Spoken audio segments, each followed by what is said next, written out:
Hello everyone, welcome to today's video. We're going to be looking at Nemesis at Potsdam, The Expulsion of Germans from the East, by Alfred de Zayas. I'm not sure if I pronounced the author's name there right, but we tried. This is a 10-chapter book.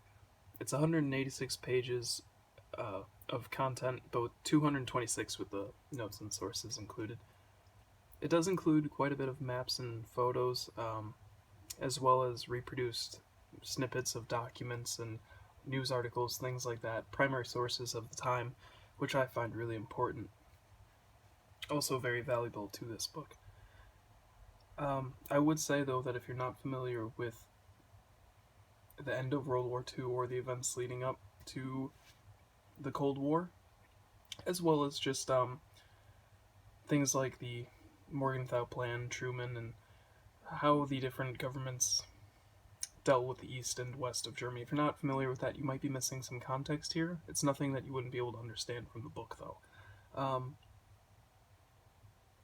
Anyways, with that being said, it does leave off to, when this book was written, it does leave off with kind of like a what will happen next kind of thing, and it is written when Germany is still east-west, so with hindsight we now know what happens, but take that in mind when reading the book, that this is an older publishing.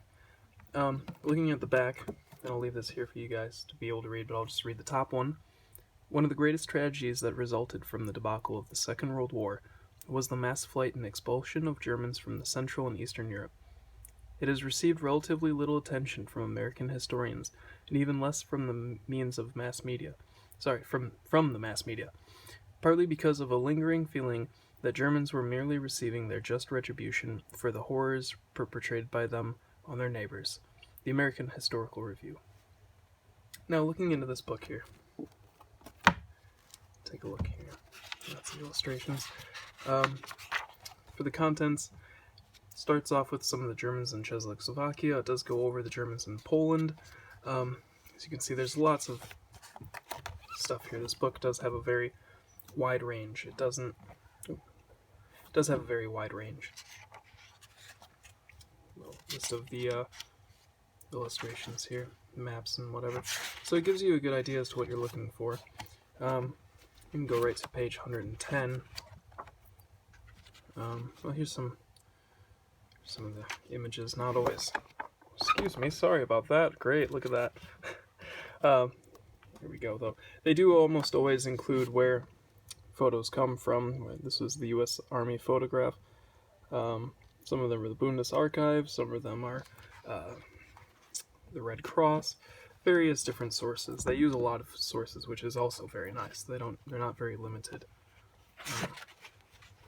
Some reproduction of some of the documents.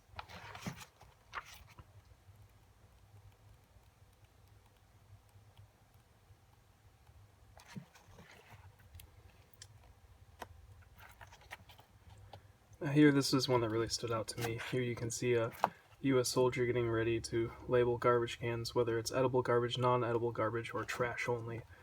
That one really hit me hard. Here you can see these are children from an orphanage in Danzig. Very, very not in good condition as far as nutrition-wise. One thing I wanted to read to you, however, this comes from the National Archives. A similar message from General Eisenhower reached Washington on October 18, 1945. In Silesia, Polish administration and methods are causing a mass exodus westward of German inhabitants. Many unable to move are placed in camps on meager rations and under poor sanitary conditions. Death and disease rate in camps extremely high. Germans who attempt to hold on to homes and land are terrorized into voluntary evacuation. Methods used by Poles definitely do not conform to Potsdam Agreement. Due to mass migration into Brandenburg and Saxony, health conditions in these regions tragically low. Reasonable estimates predict between 2.5 to 3 million victims of malnutrition and disease between Oder and Elbe by next spring. Breslau death rate increased tenfold, and death rate reported to be 75% of all births. Typhoid, typhus, dysentery, and diphtheria are spreading. Attention is invited in this connection to serious danger of epidemic of such great proportion as a menace to all of Europe, including our troops, and to probability of mass starvation unprecedented scale. And then one other thing I wanted to leave off on was on page 131, where they start the chapter here. This is from the Congressional Record. Under the Potsdam Agreement, the United States government has unwittingly become a partner to mass starvation, particularly in Germany, contrary to the established and humanitarian concepts of international law, which have always placed upon the victor the responsibility of protecting, to the best of its ability, the innocent victims of the population conquered. Now again, I can't really recommend this book enough. They do a really good job at covering from the end of the war to the overall expulsions, and the impact of the Potsdam Agreement and all the other political happenings of the time. I can't really think of anything else to add. If you guys have any book recommendations, I'm always open to any sort of suggestions.